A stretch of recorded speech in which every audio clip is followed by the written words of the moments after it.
MRS Music presents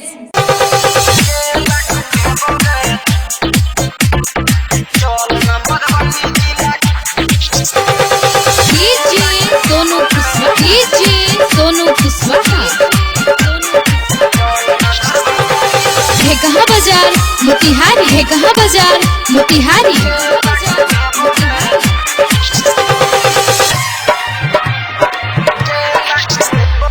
कीन देबो लहंगा चोली पायल झनकार गे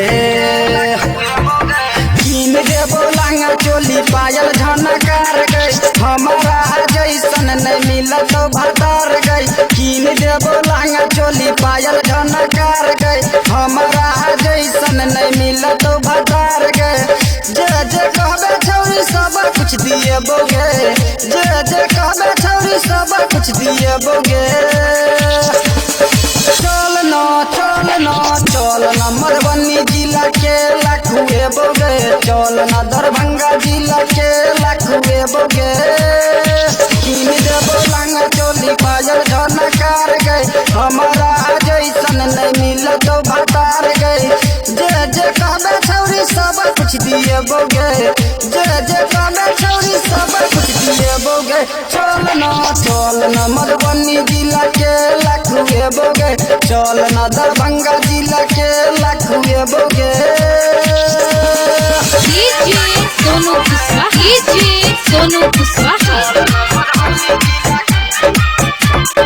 है कहाँ बाजार मोतिहारी है कहाँ बाजार मोतिहारी बंगाल से आब के हिला बैचा जिला मधुबनिया छौरा सब ठोक देतो कीला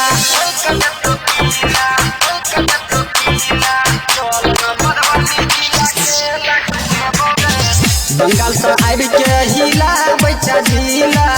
मधुबनिया छौरा सब ठोक देतो कीला जे जे कहबे छौरी सब कुछ दिए बोगे जे जे कहबे छौरी सब कुछ दिए बोगे जे जे कहबे छौरी सब कुछ दिए बोगे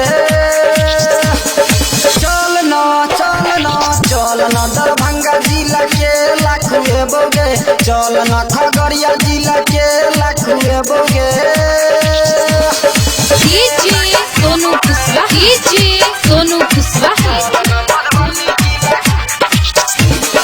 है कहाँ बाजार मोतिहारी है कहाँ बाजार मोतिहारी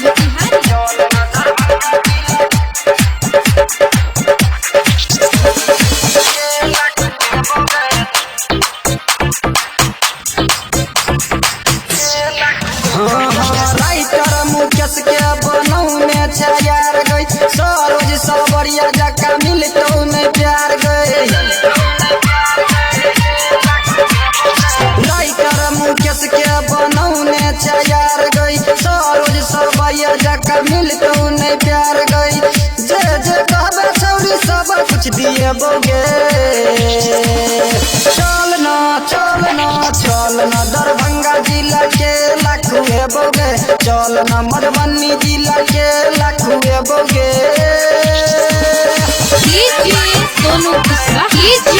सोनू कुशवाहा है कहाँ बाजार मोतिहारी है कहाँ बाजार मोतिहारी कीन देबो लहंगा चोली पायल झनकार के कीन देबो लहंगा चोली पायल झनकार गई हमारा जैसन नहीं मिलत भतार गई जे जे कहबे छौरी सब कुछ दिए बोगे जे जे कहबे छौरी सब कुछ दिए बोगे कीन देबो लहंगा चोली पायल झनकार गई हमारा जैसन नहीं मिलत भतार गई जे जे कहबे छौरी सब कुछ दिए बोगे